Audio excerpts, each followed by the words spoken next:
আসসালামু আলাইকুম আরহামতুল্লাহি অবরকাতুহ। প্রিয় দেশবাসী, আমাদের দেশ পত্রিকা একটি রিপোর্ট করেছে। সেই রিপোর্টটি দিল্লিকে ঢাকা অ্যাটাক করতে বলেছিলেন প্রাক্তন প্রধানমন্ত্রী, স্বৈরাচার প্রধানমন্ত্রী শেখ হাসিনা।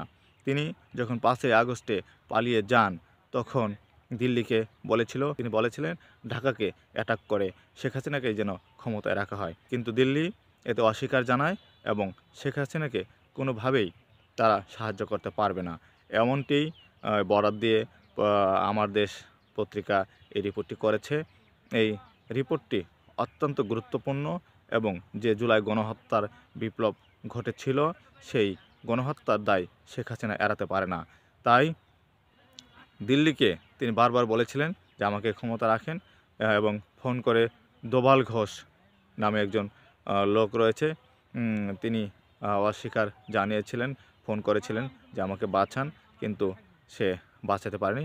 শেষ মুহূর্ত স্বৈরাচার শেখ হাসিনা দেশ থেকে পালিয়ে যায়।